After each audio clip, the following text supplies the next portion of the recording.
This is the first episode of Season 4 of Dialogues with Creators. I'm so proud of the folks I've been able to interview: writers, entrepreneurs, educators, performing artists, and so much more.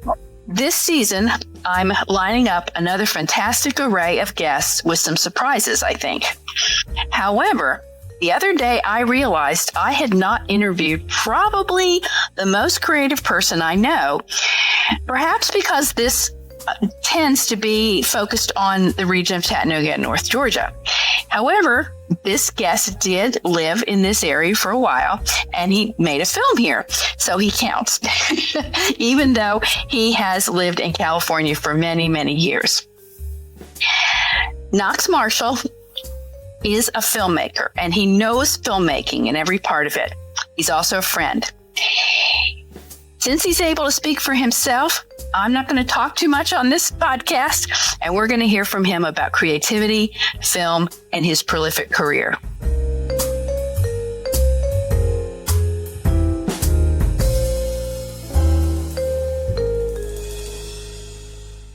Knox Marshall, welcome to our podcast. Thank you. Thank you, Barbara. It's great to be here. It's great to, anytime I get to chat with you is a pleasure and a blessing. Oh, me too. I will say that back 7 years ago, I can't believe it's been that far, I was able to go out to Los Angeles and we spent some time together. You took me to the Fox Studios, I believe. Yeah, that's where and we saw the Nakatomi building. Nakatomi for Die Hard, yeah. Yes, for Die Hard. So that was always fun. And some other great stuff out there. We had a good time. That was fun. So you're my farthest away guest, and I want to start by just asking you, what are some projects that you're working on? Wow. Okay. Well, about a year ago, after several years of kind of prepping the idea and nurturing the notion, a close friend, another filmmaking friend, and we started Imagination Bay Entertainment. And since then, we brought in a couple of other storytelling partners. In fact, we just added a fifth the other day. But we together are looking to create a brand of aspirational, positive entertainment that families can trust. And some of our projects will be faith-based, but most of them will just be things that the family, young adults, little kids can enjoy without any worry about woke content, identity politics, any objectionable content like sex or nudity or et cetera. So within that, we are currently curating we have about 60 plus different, because there's several of us that have come together. So we're pooling our different properties. So we have over 60 different properties for film and TV in our folders. Of those, we have prioritized 16 at the moment. And of those, we are actively developing about 8, I should say 6 or 8. And 2, we have development deals for. We have managed to secure development deals. That means that someone has hired us and is putting in money to develop those shows, to pitch to streamers, to networks, to any broadcasters at all, for purposes of landing them on the air. And when that happens, we'll be producing those shows, and getting them, the different episodes made. Beyond that, we are prioritizing a couple of independent motion pictures and several live action series and a couple of animated series. So we're busy. If you want specifics, the 2 shows that we have development deals for, one is titled God's Country. And the pilot was shot in Georgia, in the beautiful rural areas there. Our host is a really engaging fellow with a great personality who basically is I don't really know the term for it. Maybe we'll just say caretaker of 4,900 acres in Georgia, a beautiful swath of land. And the idea for the show is very simple. It's a fish out of water story. We get people who are very engrossed in their businesses, in their busyness and so forth, and take them into the wilderness to fish or hunt or otherwise just kind of get back to nature and detach from their smart devices and learn what it means to be on the land and learn a little about, the way things really work. We all go to the grocery store, we pick up, a pound of ground beef, and we don't think about where that comes from. It's a really sweet, simple show, and we intend to go to different parts of the United States to shoot with our host and eventually maybe even out of the country, God willing, if we get a pickup. The other show is called Bulletproof Run, and it is a show intended to shine a light on first responders, firefighters, law enforcement officers, emergency medical specialists, and veterans in small towns across America. We will go to these different places. We're going to have different anchor hosts who have a special relationship with each one of these 4 different realms. They themselves having some time as veterans, as law enforcement or whatever. And we'll go to these small towns. We will find one particular person who's kind of an unsung hero in this region, who's had an impact on many lives and is at this point in time having some trouble. They've got a crisis of the family. Maybe the child was diagnosed with some illness, or they've got they can't meet their mortgage or something. And we're going to find a way to meet those needs. And we're going to rally the community around them in a way that highlights what they do. So we bring in the local law enforcement and the firefighters, and we have a big kind of community festival where there's competitive events and so forth. It's kind of a mashup. There hasn't been a show like this that's mashing up Extreme Makeover Home Edition with Make-A-Wish, with a show that really just says, let's appreciate and say thank you to our law enforcement, to our police, to our firefighters who are going out every morning, not knowing if they're going to come home. The sacrifices they make, that their families make. We want to remind Americans, you've got heroes on every block, and it wouldn't hurt to show them a little love. So that's called Bulletproof Run. The title comes from the gauntlet aspect of the show. At the end of every show, we'll have the community festival with the competitive events, kind of like American Ninja Warrior, the Marine Corps Mud Run, that sort of thing. I'm running on and on. If you want to interject. No, I just I wanted people to get a sense of what you do. Yeah. And that's a variety there. But like you said, this is very American values kind of oriented. Yes. And that's so refreshing. Unfortunately, too many of us are tied to podcasts and other things and TV that is so politically polarizing, that kind of thing right now. Yeah. And we have lost the sense of that we are people with neighbors and communities and localities. And that's what it's all about.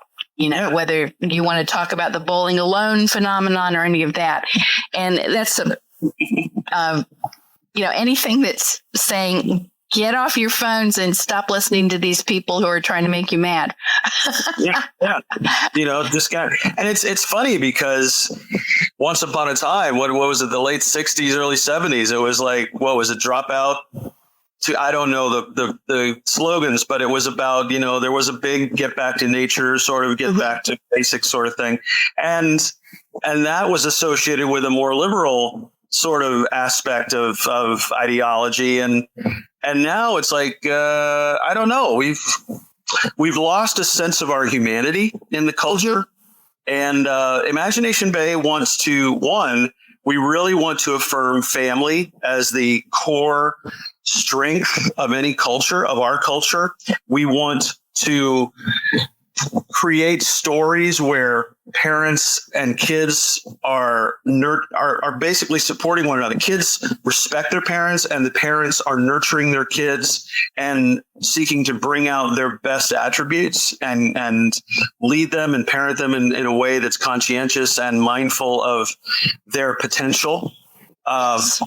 If you go to our website, which is imaginationbay.com, Imagination Bay, like a bay of water, you'll see an image, our splash image, which is going to be animated to precede our films and TV shows. And it's a little kid in the crow's nest of a ship. We don't know if it's a pirate ship or just a clipper ship, but he's way up high in this crow's nest with his arms outstretched, screaming, "Yoo-hoo! Woohoo!" And in the background, what he's staring at is this beautiful oasis of a tropical island with twin volcanoes and a beautiful sky and a lagoon, the Imagination Bay. And eventually, over time, that image is going to get populated with other ships and maybe dolphins jumping out of the water. But we want to signal to people, when people see this image, we wanted something that would say, okay, we're going to take you somewhere special that will make you feel great. We're not going to bring you down. We're not going to depress you. We're not going to tell you that your future Earth is depleted and destroyed and we're all killing each other for food. There's Soylent Green. Yeah, exactly. There's no dystopian nightmares. We actually have a dystopian sort of film that's set about 30 years from now as a sort of Twilight Zone-y what if. But the end of the film and throughout the film's kind of arc, there is hope, increasing hope of how things can change. So it's kind of a cautionary fable. But our stories in general will be hopeful and aspirational, and most of them will be very kind of bright in tone. We got an idea to change that image with like a sailor in a dark coat and a dark night sky and lightning so that parents will know if this film is maybe going to be a little scary or intense for their little ones. So where the motion picture rating system is kind of wonky and not always reliable, we want to help parents kind of guide what they let their kids see, give them a heads up in advance. So we want to be... There are some studios right now that the perception is they betrayed the American family-going audience, and they're slipping things into the content into their projects that is kind of dismaying and in some cases just reprehensible.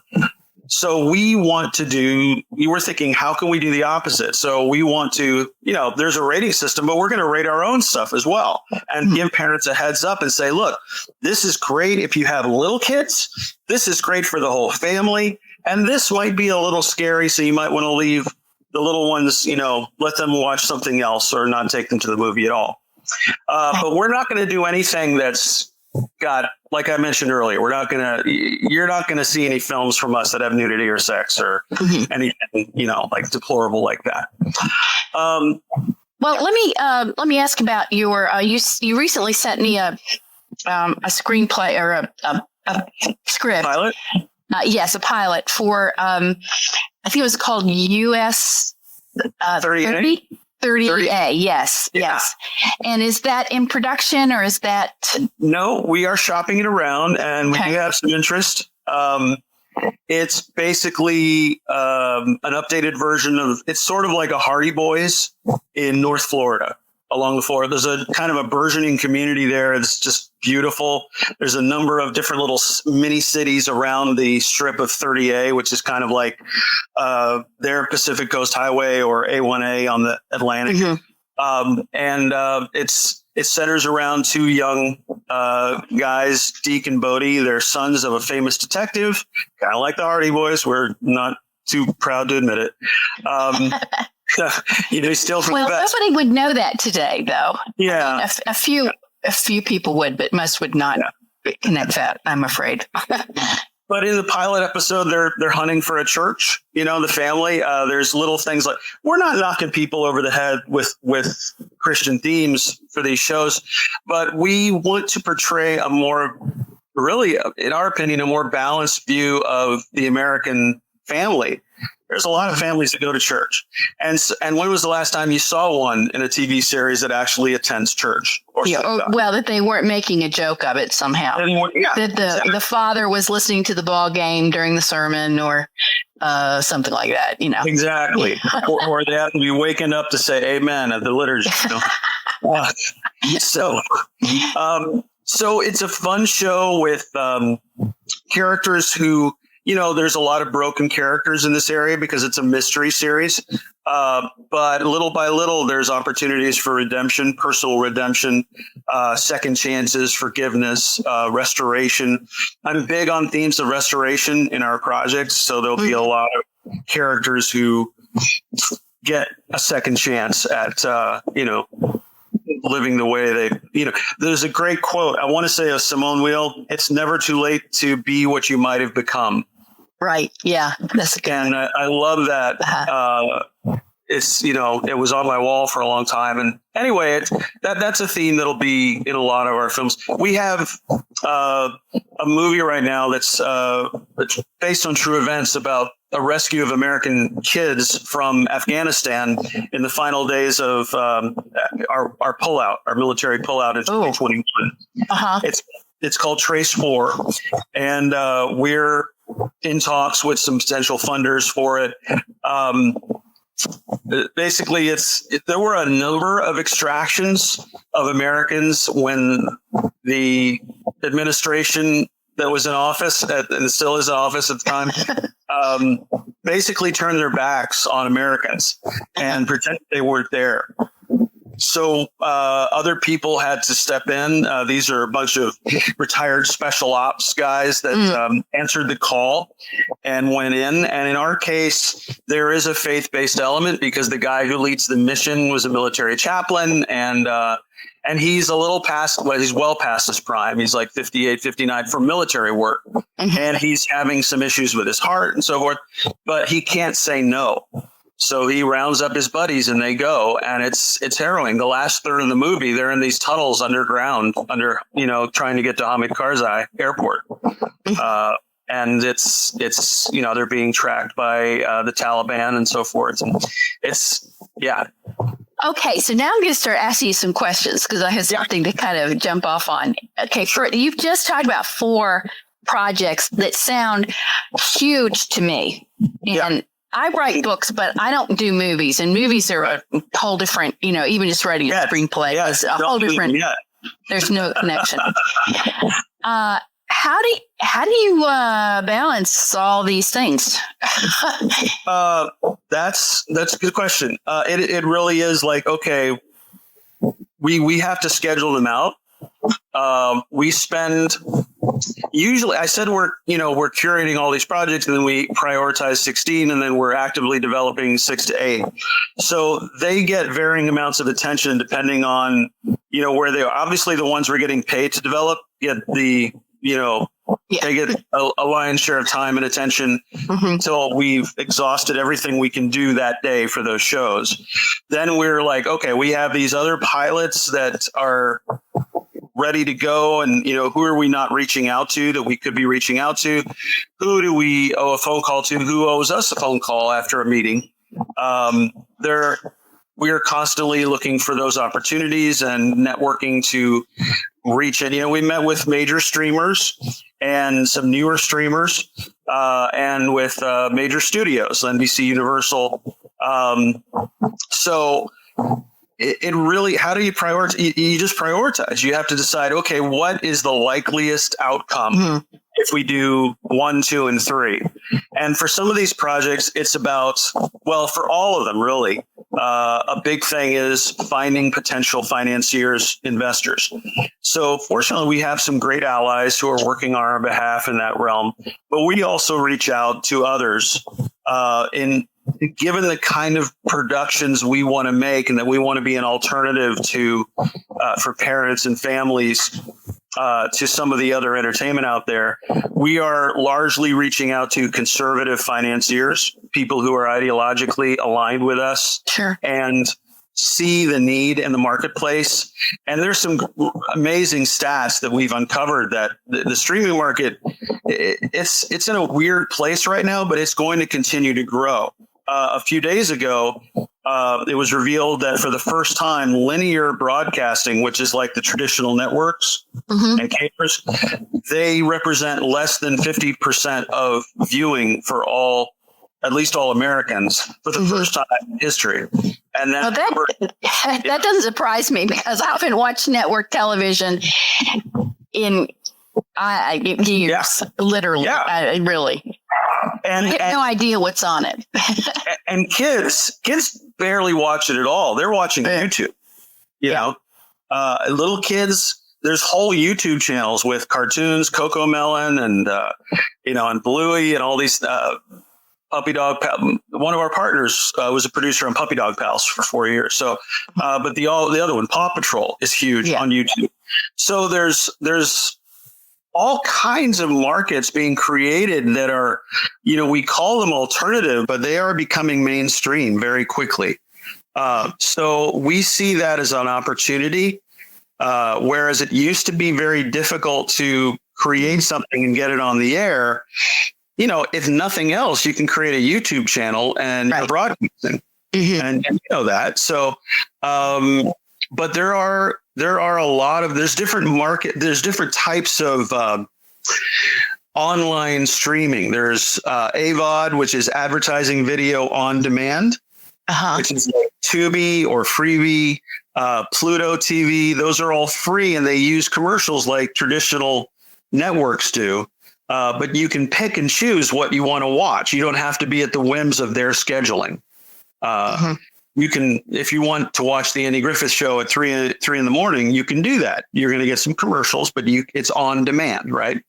Then there's a premium video on demand, which is where you're paying, and there's subscription video on demand, which is like Disney Plus, like Netflix, like Amazon Prime. You're paying a set amount, and depending on the tier, you're not watching any commercials. So there's a lot of opportunity. Yeah. Obviously, with some of them, you don't get as much money for your show as others, but yeah. And that's fascinating to talk to you because not to talk about our ages, Knox, but you went out to California in the 80s. No, 93. 93. I'm sorry. Went to USC Film School in 93. Yep. Okay. Still, that's 30 years. 30 years. Yeah. So let's, I have a whole lot more questions about this because you know so much, but I'd kind of like to go back to your, 1993 or before that. Okay. How did you know prior to that you wanted to go to film school, that this was what you wanted to do no matter what? Okay. Well, in the mid 80s, I was studying for the ministry with I was a public communications major studying, which was a synthesis of speech and Bible. And I was praying at the time, seeking the Lord, do you want me to be a pastor, an evangelist, or a missionary? I said, where should I concentrate my studies? And one day there was a missions conference, and for the first time, I grew up in South Florida. So I knew what mosquitoes were like when I was a kid. My legs were pizza because they were bitten up by mosquitoes, and I would scratch and they would bleed, and it was terrible. Yeah. So I was willing to go to the mission field, but I really didn't want to go anywhere where there were mosquitoes. So it was hot. I was done with the heat. Yeah. And finally there was some mission conference, and I remember surrendering to the Lord. I said, okay, if you want me to go somewhere where there's just mosquitoes the size of golf balls, I'll go anywhere because I love you. I had been seeking to love the Lord more. It was something that was kind of impacted on my heart. I'd been reading a lot about loving God. And finally, I came to the place where I realized I love the Lord enough to just completely surrender to any place. And when I did that, I got, I call it a calling. It's very, I can see and hear it now. But God basically said film, and turned me into the direction of film. And I was kind of horrified because even though I'd loved film and I'd made lots of short films and was always into that, I saw that as a side thing. And I had a lot of people who were supporting me in prayer and even with finances to study the ministry. And I knew I was going to disappoint. And I didn't understand. I didn't surrender to that right away. It took me several days to finally say, okay, I don't understand this, but if that's what you want, I will go and do it. And it took me a few years to kind of understand and look back at my life and realize that all my different kind of explorations creatively in music and art and writing and acting and directing and short films and stuff on stage contributed to kind of a holistic sense of storytelling for film, because all of those crafts come into play, including stagecraft, building sets, all that. Regardless, it was I believe God redirecting me with a heart for people. And I still, think, geez, should I be up there preaching somewhere? But God's calling has borne out where, though my path has taken me in different directions and I haven't, I'm not like Steven Spielberg and I'm not making millions. My career has been pretty steady, and he has opened doors up for me in the filmmaking world to build and tell stories. And it seems this late in the game now that maybe God is pulling all this together, because over the time that I have been in Los Angeles, working on screenplays for other producers, many of which have not been made, I've been paid for them. This is the journeyman work of most screenwriters. They get paid to make films that never get made. I think the ratio is something like 1 out of 100 screenplays that studios buy actually get made, and 1 out of 1,000 scripts written ever get made into something. And even fewer of those that get made, very few get a theatrical release, and some get no release at all. They just go into the ether. So it's crazy. And I have to ask you at this point, forgive me, is that with those odds, when you go to a movie that's, or you see a movie that's like, this was bad. You wonder, okay, if they chose this out of 1,000, what are the others like? Well, No, there's a lot of great scripts that don't get made. In fact, there's a thing in Hollywood called the Blacklist, and not the show with what's his name, but the Blacklist is a thing in Hollywood of great scripts that haven't been made. And you even get nominated to it. I had a script that was nominated to the Blacklist that I wrote for another producer, and it's about an Asian gangster, female gangster assassin. So it's kind of a La Femme Nikita in the world of the Asian triad, the Chinese triad mafia in Los Angeles. Anyway, writing, it's hard. It's hard. A lot of the reasons those bad movies get made is because they get developed to death. When Star Wars was made, 1977, Alan Ladd was the head of the studio. George Lucas, got his script, I think, to one person, the assistant to Alan Ladd. That's how it was then. Now, like if you remember when we went under the Fox lot, all those little bungalows are filled with development companies, and each one of those development companies has development people, they're interns or semi-executives, story executives, and their whole job is to screen scripts that come in from agents and whoever else. Usually it's agents and managers.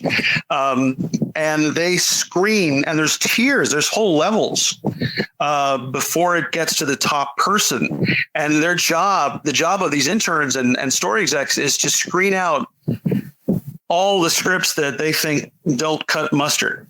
And finally only recommend a very small percentage as a potential movies to be produced. Their job is to say no, because the minute someone says yes and it moves up, if that movie eventually gets made and the studio or that development company is spending millions on this project and the movie loses money, then it's going to come back. Who recommended this in the first place? Oh, you have very expensive and terrible taste. Goodbye. So it's their job to say no. Now, another reason bad movies get made is, frankly, the illicit side of Hollywood, which I'll just say it very deftly, that there are people doing deals because they're getting favors of a very ugly kind. And there's people getting ahead because they're willing to compromise their values. That happens. But So you went out in 1993. And you went to USC Film School. And how long were you there? And then what did you do? Okay. So I actually did not finish the grad program. I went for about a year and a half. And I had an opportunity with a producer who was the former vice president of Columbia Pictures, who was guest teaching a class. I was in his producing class. And he was vice president of Columbia Pictures before before this point. He was the first West Coast vice president of the William Morris Agency, which is a very prestigious talent agency. And so he and he had produced some movies that I really respected, like Glengarry Glen Ross. He also turned out to be evil, just a very bad guy. But I worked for him for about a year and a half as we were developing and getting ready to produce. And we produced a movie called The Grass Harp, which had everybody in it. It was, Walter Matthau, Sissy Spacek, Jack Lemmon, Roddy McDowall. It was an amazing. Every part was a name. From that movie, I made a lot of great contacts, and I was going to go back to USC to finish, but I had some friendly investors in Eastern Tennessee in Chattanooga who said, we've been watching you and we believe in you and we're ready to help you make your movies. And so we started a little development company to write some scripts, basically to pay the rent while we wrote scripts, myself and a writing partner, and then shop those around. Very quickly, we had some heat on several scripts. They didn't get made, well, not by us, but since then, one of them has been made like 30 times on Hallmark. Really sad. Like Santa Claus needs a wife, and basically that was the idea. It's like the next Santa Claus in line, it's like a family line. The next one needs a bride. Yes, I've seen that one several times. Yes. But before that, before our script, it had never been done. Okay. And that script went all over Hollywood, and it didn't get produced. It didn't get picked up. But within about 4 or 5 years, they started making variations. And then the Santa Claus 2 basically really hit it. So anyway, we eventually did produce our first film. It was called All Over Again / we re-released it with a new title and a few cuts called Against Time.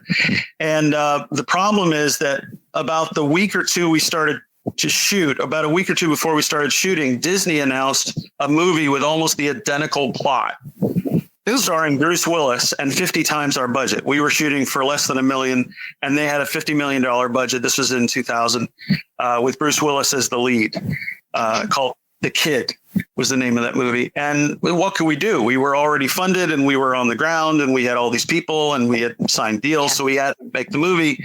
And I knew we were going to get clobbered at a certain point. And that's it. And the movie that we made, honestly, just owning up to it, we had a lot of shortcomings, and partly I was young and we had a very green crew, and we had a 70-year-old lead actor who was a prima donna. We won't say his name, but no, we won't at all. But anyway, the film turned out, it's tilted. I'll call it mediocre. It's a mediocre film, but it has some sweet moments. But we also got clobbered by the Disney movie, The Kid. So knowing that movie was coming out, it was very hard to get a deal for our film. We did get some good offers. My investors asked me to kind of hold out for bigger offers, and unfortunately, we got the smaller offers, because we waited too long. These films have a shelf life. When you make a movie, make a deal as early as you can. And so over time, what's been great is over time, I've gained a reputation as somebody who's a pretty decent writer. So I've written a lot of scripts for producers in the independent realm, especially some for studio people, but it's mostly independent. I've done some animation development as well. But I've learned a lot about contracts, about distribution, about acquisitions, the different aspects of what a studio does, about what the different partners, distributors do, the costs associated with these things, places you can shoot for less money, places where you can have animation done for less, and so forth.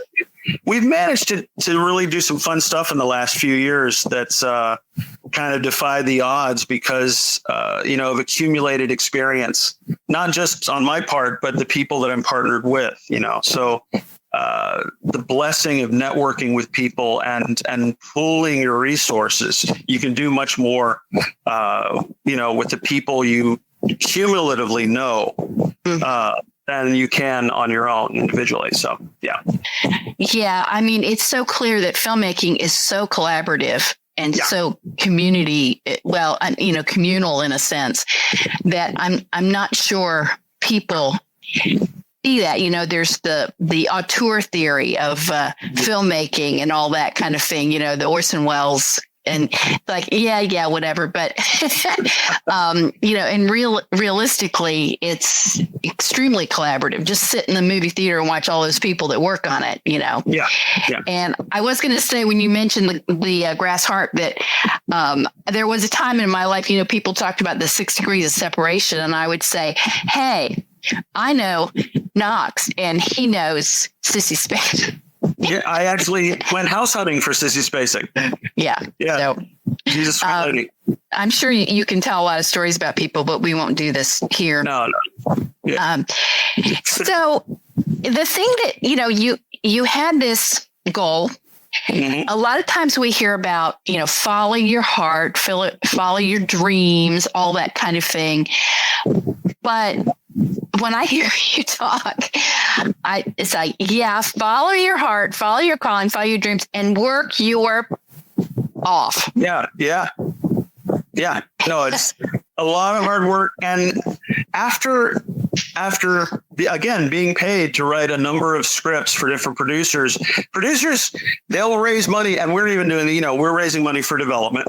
But we are very laser focused on production funds. But a lot of producers in Hollywood, they'll raise money from a few people. They'll talk, they'll sing, dance, go to dinner, and they'll raise maybe $50,000, $100,000, $250,000. And with that, they can hire writers to write scripts, because they can't sell the movies to studios or to bigger financiers without a script. So they need that first.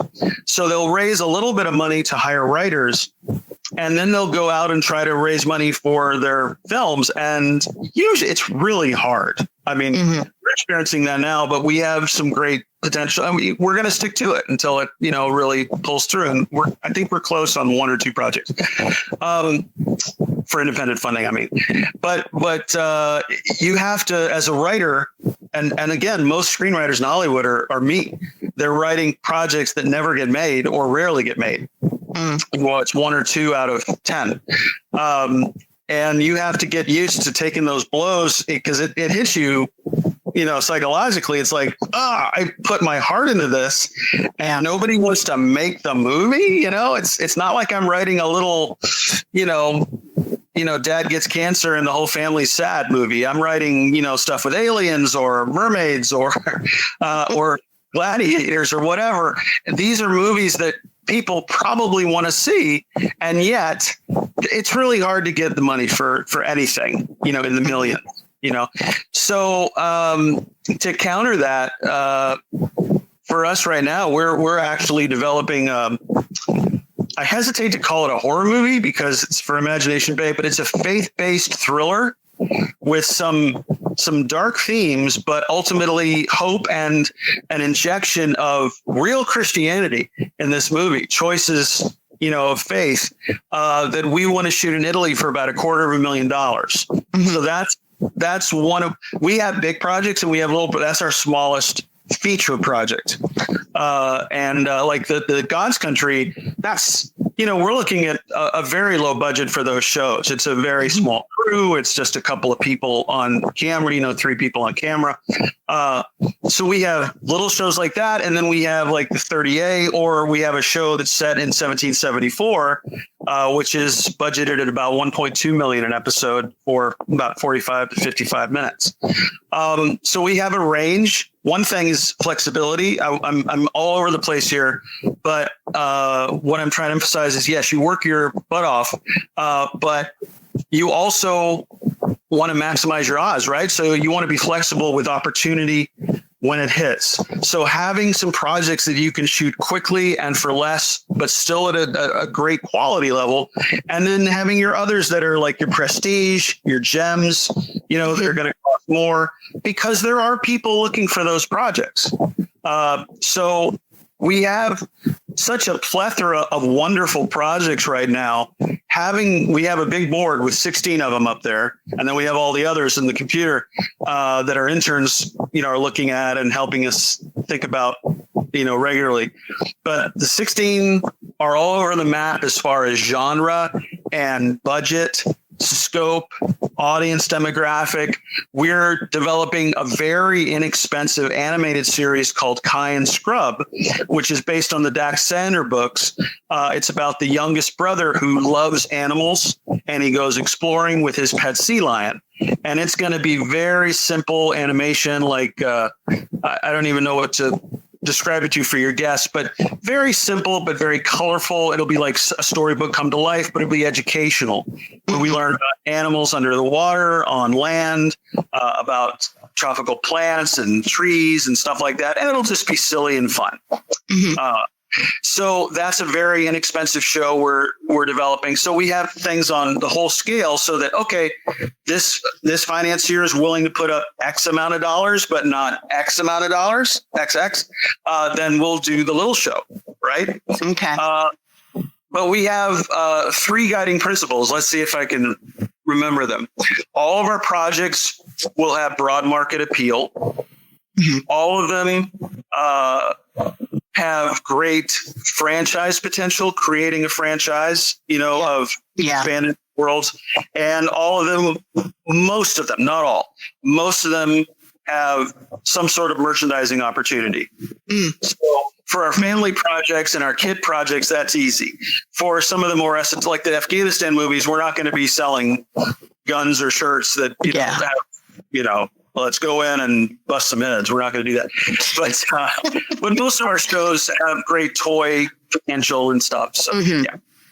That's fascinating. I know that in the writing world, the publishing world, they want kind of the same thing in the sense of it has to be, they really want series, Yes. If they want a book that if it's good and people buy it, they want to have a bunch more of them.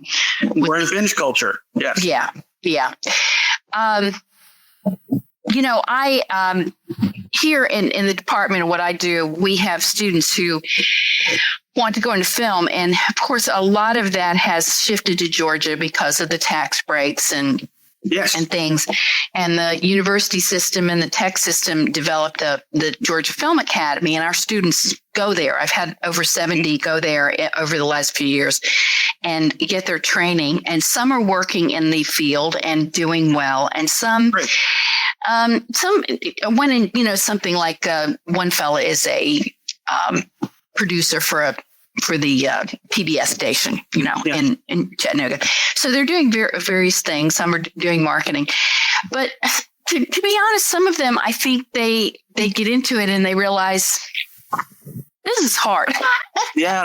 You're going to have to move. You can't live in our little corner and be making a lot of movies. I mean, unless you're going to start your own company or something. Yeah. And you're going to have to really, now there's a strike on. So some of my graduates are unemployed. But they, down deep, I think they find out, dog, this is hard. This is your life. This is sacrifices you have to make. And so you moved out to California. You really didn't have any. Did you have connections out there? Not really. No. USC was good for that, though. I mean, that's a school where you make connections, and it does help you lead. UCLA, the same thing. Yeah. And there's other schools that are great that I recommend, like NC School of the Arts and Savannah College of Art and Design. Yeah. Mm-hmm. No, it was kind of starting from scratch. It was incredibly scary, but I felt like God wanted me there, and He got me in, which was amazing. Yes, it was. Not because of you, but because of other things. Yeah, some other things. And what's funny is when I got the acceptance letter, I was in Tennessee, and I got it, and the letter actually started out, "We're sorry to inform you, blah, blah, blah, blah, blah, for the fall semester." And then it said, "However, we have an opening for you for the January term if you want to come then." And I was like, wait a minute, what? And I was, obviously screaming and elated. Yeah. Yeah. And it was wonderful. So, and you know what? I'm going to sing a shout out because he was a wonderful man and still is because he's in heaven. But Pastor Ben Hayden, he was my pastor in Chattanooga. Yeah. Mm-hmm. And when I told him that I'd gotten into USC, he was so proud because we had become close by then. And he actually paid. He worked it out so that people could, because USC was expensive in those days. Proportionally, it was, and I didn't have the money, but he made it a way for people to donate to a fund within his ministry that was designated for me. Wow. Tax break. And that's how I paid for the first semester of film school. So I did not know that. That's amazing. Yeah. He was amazing. We had great talks about his friendship with Riku Browning, who was the original Gillman and the creature from the Black Lagoon.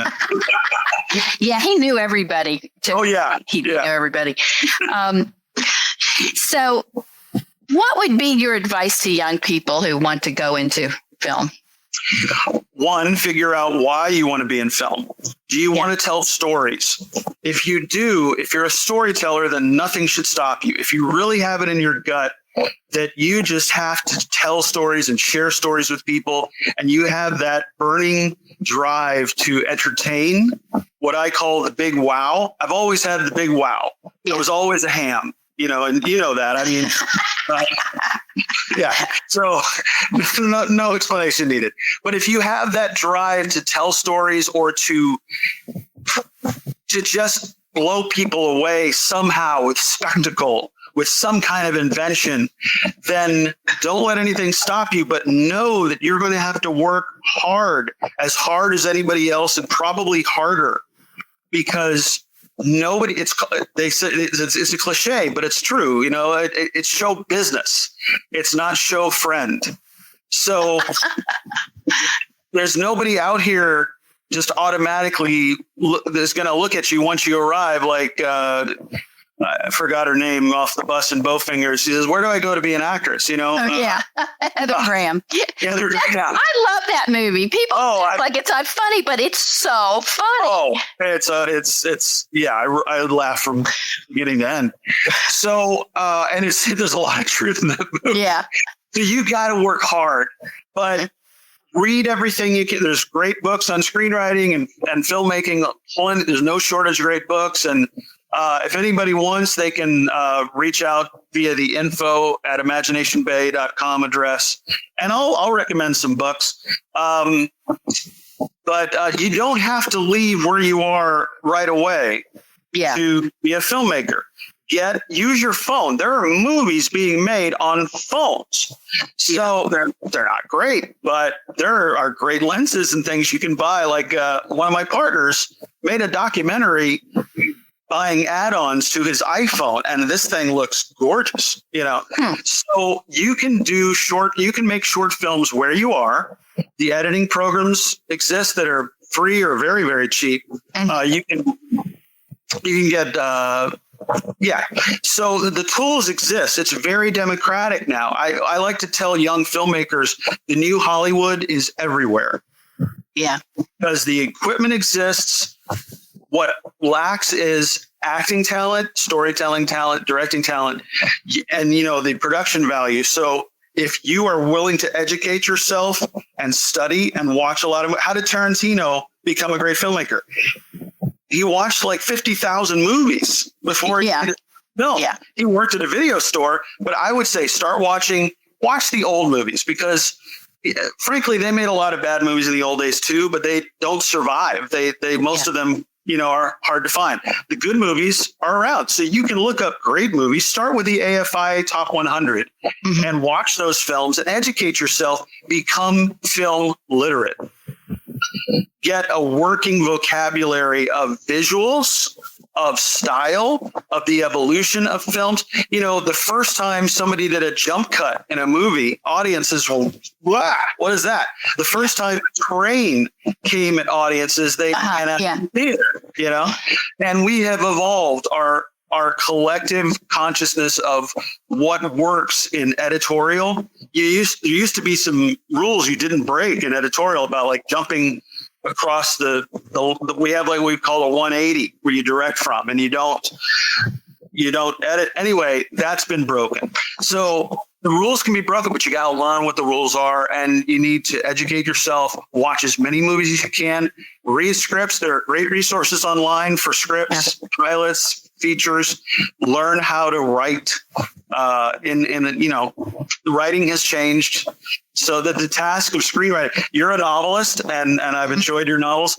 And I write novels as well for Dak Zander, but the task for screenwriting is almost the inverse. You have to tell as much story with as little as possible.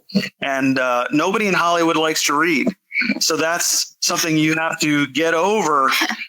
You want to express all this wonderful stuff on the page, but nobody wants to read it. Right. They like pages that are really white with just, minimal description and dialogue. That's hard. It's hard to get to that place, but it's doable. So my advice to any young people wanting to get into film, New Hollywood is everywhere. You can start where you are. Start.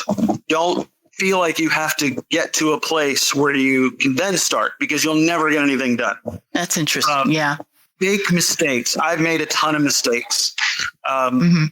Yeah. And get friends who are like-minded to work with you. There's strength and productivity in numbers, and you can mutually encourage each other in a way that probably you can't on your own. So the name of this podcast is Dialogues with Creators, and I don't ever really, occasionally we talk about what exactly is creativity. I'm more interested in talking to creative people and then having them talk about their process. But, if I ask you, for you, what is creativity? How do you picture that in your head and that kind of thing? The high school I went to had a course in, I guess, I don't know, it was value, what you'd call it, values or just principles of life. And one of them was creativity. And the way it was defined for me then, which I thought was weird at the time, but quickly kind of embraced it, was problem solving. Creativity is problem solving. And how I've come to define that is, I have a problem that there's a story inside me that other people would benefit from, that emotionally they would get a blessing, or, they would laugh, or they would cry, they would feel something. How do I get that story? Creativity is bringing that story out. An artist creates something that's inside of them. The problem is expressing it and figuring out how to express it so that other people, it's communicated, right? And received in the way they intend. And one way you were a huge blessing to me was impacting me with the idea when I was younger, a lot younger. Me too. That communication is not just about expressing what's on your mind, but making sure that the audience is getting it as close to what you intend. That mutual interaction is real and vital and alive. And that's true of any art. So my creative process, for me, creativity is, I dream of something, I think of something, I cook it in my head and my heart. And the minute I start really feeling something, then I know there's something special there. For me, especially movies, but any good story is about emotions. Yeah. If you're not feeling something, if the audience, the reader is not feeling something, then the artist has failed. There is something either lacking in the craft or in the story itself, in the themes that are expressed. Theme is very important to me. I love theme parks, right? That kind of goes hand in glove. But for me, a great story should have at least one big theme that's clearly expressed, and sometimes several sub-themes. And the theme is like, for me, it's like the clothesline on which you hang everything else: plot, character, etc. So if the theme is hope, if the theme is grief, if the theme is redemption, then everything enhances that theme. So when the audience leaves the theater or finishes the book, they feel and get an impression of that theme as being heady and important and potent to life, to their life. Yeah. something they should appreciate more. Yeah. I think the thing that a lot of people struggle with is that emotion that they want to tell a story, but they get too wrapped up in themselves and not in what they want to express and not what the audience is going to feel. Which is why people would want to read it in the first place. They don't want to read it just because they want to sit there looking at words on a page. They want to feel something when it's over with, They want to be transported. Thoreau said most men live lives of quiet desperation. Yeah. So movies and theme parks and roller coasters, right, are about taking us outside of our norms of mundanity or mundanity. I'm a writer. I can't pronounce mundanity. The norms of our mundane life. So when you go to a movie, and for me, this is what determines a hit, if enough people see it on the opening weekend, so it can sustain. If you laugh more than you laugh in everyday life in those 90 minutes to 2 hours, 3 hours, if you cry more than you cry day to day, if you are exhilarated, if you have thrills, a sense of exhilaration and thrills and gasping, tingling excitement, that most people don't experience that day to day. It's also, again, while we go on a roller coaster or some sort of thrill ride or a theme park ride, because we're experiencing something with multiple senses that elevates our sense of feeling. So if a movie, like a horror movie, scares you again, but it's safe. So you're scared, you're scared, and then you come out of the theater, oh, I lived. Yay. It's the same thing in the roller coaster, right? You're scared, but there's a trust that and it happens once in a while, the thing isn't going to malfunction and you're not going to die. You get off the ride and you're still alive. If a movie can hit several emotions in the course of its story repeatedly, like Forrest Gump, right? Yeah. Crying, we're laughing, we're crying, we're laughing. And then there's a few times where he almost gets killed, and we're screaming and terrified. A movie like that becomes a huge box office success. So a number of our films kind of blend. They have those different aspects. Some are just comedy, some are just, whatever. Yeah. It's interesting because the last movie I saw was Oppenheimer, and it's long. Yeah. And it's, but there were those moments. Of course, when you see the bomb, there's a great deal of awe and dread. And then when he's imagining what the bomb is going to do in his brain, you're feeling horror, and other emotions. And then at the end, when the tables turn and everything, you're like, So even though it's a 3-hour, very deep, very Nolan going all over the place movie, not as bad as that last one, Tenet. Tenet was, came out during the pandemic, and I was the only human being in this theater. I was going to go to a movie. I didn't care. And I was there, and it was brilliant, but I still don't know what it was about. But, even though Oppenheimer was all that and so heady and, historical and everything, it did have those really strong emotional things. It wasn't a documentary of just this happened, And a lot of that had to do with the editing, I think, and the flashbacky stuff. I know there's another word for that, but the constant shifts in time frame. The non-linear, I think. Extremely non-linear. Okay, what year are we in now? Because there's 5 or 6 different time frames in the thing, and you're like, are we in the 30s? Are we in the 40s? Are we in the 50s? Are we in the 60s? Oh, where are we? Okay. We've been on here a long time, and I've so appreciated Knox. I have one other question, though, to frame to kind of wrap this up. And you're a strong believer, and you've talked about how this is, informed that your career and how important it is to you. But, so many people who are believers, Christian believers, and talk about film, just, the first thing you say is Christian movies stink. Oh, they do typically. Yeah. And so, why do they stink and what can we do about it?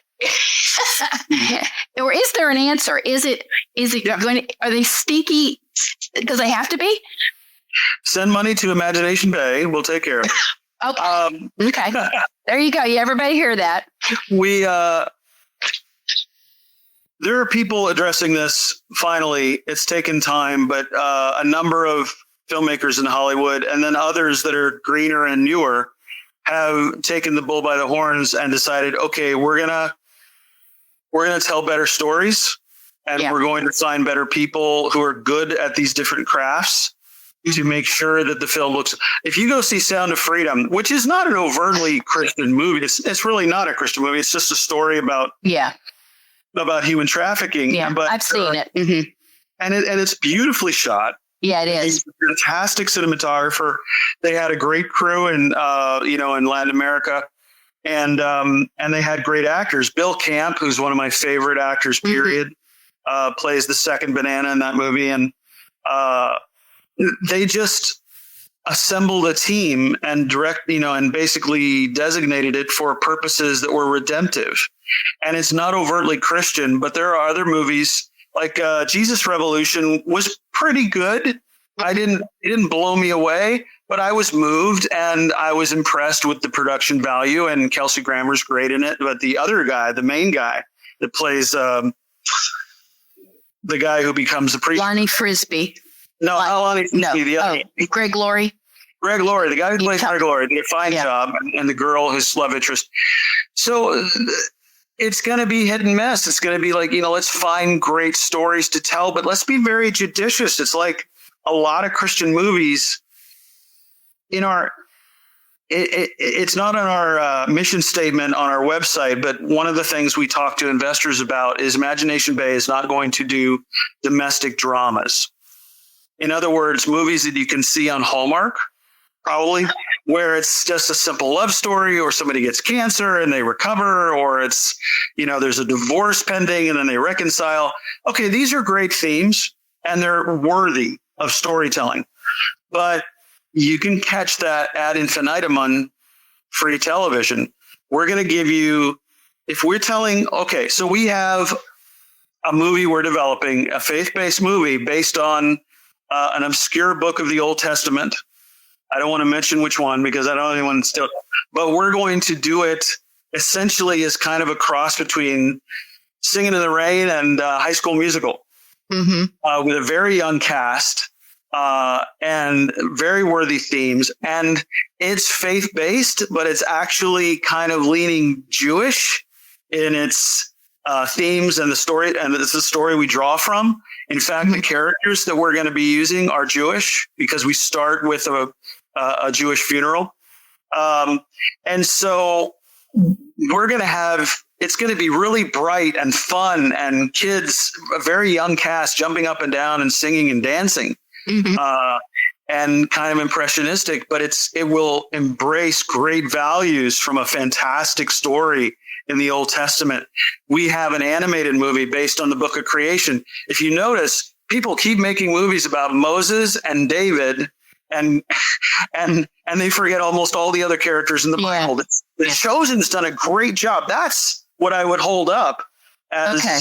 I was going to ask you about The Chosen because I love it. I think, it's done such a good job with the emotional side of it too, because you take those and you're like, yeah. I think I've seen every episode of The Chosen 3 times, some of them more.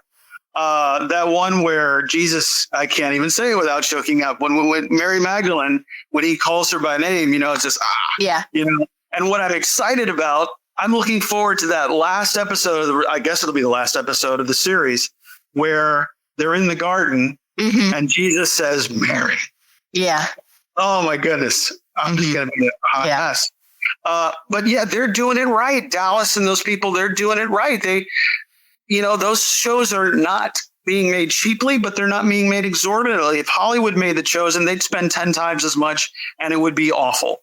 Yeah. I've watched a number of their podcasts where he and his writers break down the stories and the beats and think about the season, because you want something in episode 1 to impact in episode 8 or whatever. And they really care.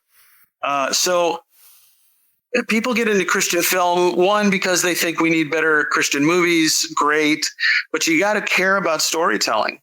Yeah. So if you don't care about storytelling, please don't make a Christian movie. Yeah. Yeah. If you can, if you want to make a movie set in, 1600 BC or something, please don't try to make it for 75 cents. Go to Morocco, go to Jordan, go to Israel, go somewhere where it kind of looks authentic, and find people that you can share your passion, and get the money you need to make it right so that it doesn't look like a little cheap thing. Yeah. We have a number of faith-based films that we want to make, and they have interesting themes. There's other people doing it too. And I'm really excited for them. And of course, I love what Dallas is doing with The Chosen, and excited for whatever he does next. I heard Terrence Malick. I know Terrence Malick is making a movie about Peter and Jesus. Okay. Which really excited. Learning about that the day. And I love Terrence Malick. His movie about the German fella and the farmer who didn't want to serve in the Nazi army. Have you seen that one? It's like A Quiet Life or something like that, or I'm not saying it right, but it's very slow, as a Terrence Malick is. Yeah. Very slow, but it's beautiful, and it's very, very Christian. I'm a little ashamed and a little embarrassed, but I will seek it out today. Yeah, and I got the name wrong, but you can. But I think my favorite of his is The Thin Red Line, which is really, I see it as a meditation on the soul. And it's just, and yes, he has Christian themes in his films, but he also has just bare themes about just God and our place in his creation. Right. And I just love that he meditates, because very few filmmakers take the time. They're kind of off-putting. Most people want, they want the sermon drawing, they want the explosions, they want clowns, whatever. But he bothers to take the time to tell stories with deeper thoughts. Yeah. I really appreciate it, Knox. This pleasure. has been fascinating. We could go on for another 3 hours, but I'll let you go since you're in California. And folks, you have heard great wisdom from someone who really knows his craft, knows his business too. And I will say goodbye here, unless he has something else to say. Sure. So we have our interns for fall of 2023. And my partner, Scott, he does the first kind of screening for interns. But if there are people out there that are interested in coming on as they're unpaid positions at present, that will change. But for, basically January on, we might be looking for 1 or 2. So they could reach out to Knox at imaginationbay.com or Scott at imaginationbay.com. Okay. There you go. Super. All right. Our mission statement's on the website. People can learn a little bit about us there and what we're aspiring to do and working on. Well, thank you again for spending this time with us. It's great to see you. And best of wishes and luck and all that kind of thing. Luck has nothing to do with it. And as you said, it's all about the work. So work and prayer. Yes. Okay. A lot of prayer. Bye-bye. Thank you. Take care.